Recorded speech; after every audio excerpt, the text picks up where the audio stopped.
On this day, 10 years ago, a mass shooting forever changed the small town of Newtown, Connecticut. 20 students and 6 educators were killed at Sandy Hook Elementary School. It was one of the worst mass shootings in U.S. history. William Brangham spoke with one of the parents who lost a child that day. Just steps away from the rebuilt Sandy Hook Elementary School sits a new memorial site, and etched into the ring of granite are 26 names of those massacred that day. One of them is Dylan Hockley, a 6-year-old first grader. In the decades since his murder, his mother, Nicole Hockley, along with other Sandy Hook families, have channeled their grief into action. Hockley co-founded the organization Sandy Hook Promise. It's a nonprofit that works to prevent further tragedies by helping students identify and report the warning signs of someone who is planning violence. I spoke with Hockley yesterday, just ahead of today's anniversary. 10 years ago, what was probably the worst day of your entire life happens, and your whole family has to deal with that blow and suffer through that trauma and that grief. But now here we are almost 10 years later. How does that grief sit with you today? Is it ever present? Does it wax and wane? What is that like for you today?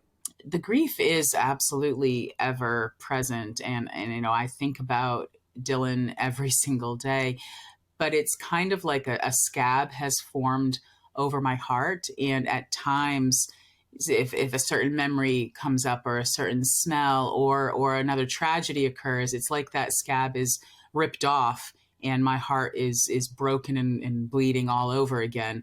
And as time goes by, the amount of time that scab stays on is longer, but it's still ever present and part of my daily life.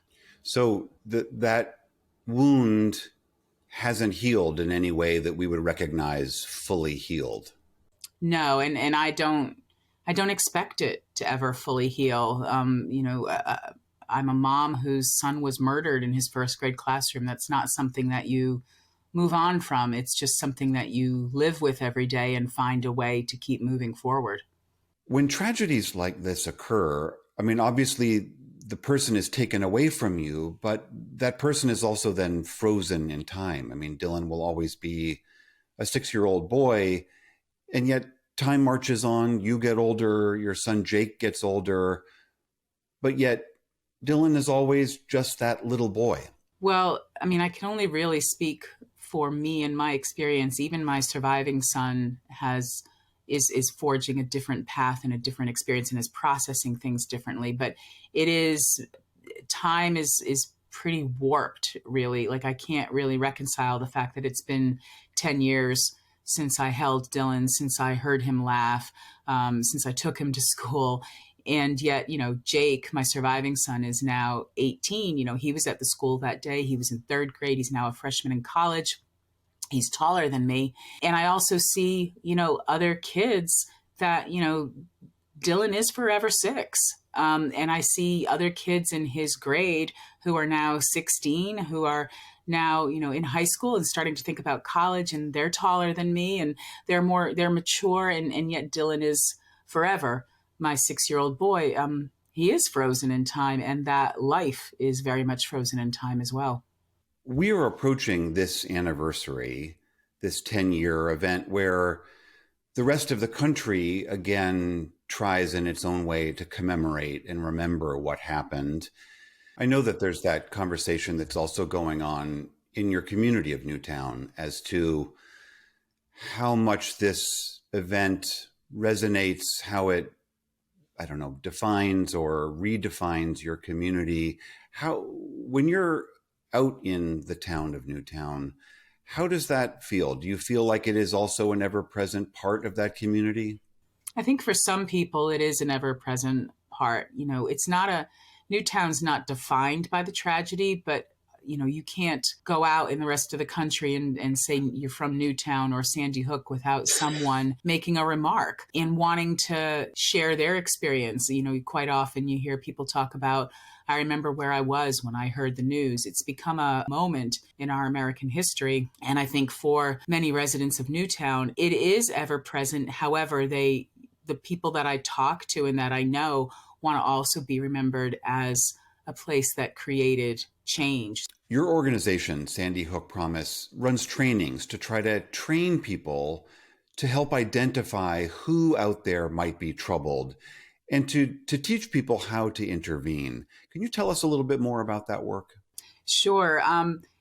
It is absolutely critical to recognize warning signs when someone might be going into crisis or needs help, is at risk of hurting themselves or hurting someone else, and then take action to intervene. And the reason that we focus our programs in schools is because a lot of these at-risk behaviors, especially that manifest in the teenage years and the early 20s, a lot of this is on social media, and kids are able to see and hear things that the adults are not able to. They are communicating on different channels from adults. So that's why we teach kids, how do you recognize when your friend needs help? How do you recognize a subtle or an overt threat on social media? And how do you take action to get that information to a trusted adult so that an intervention can be made?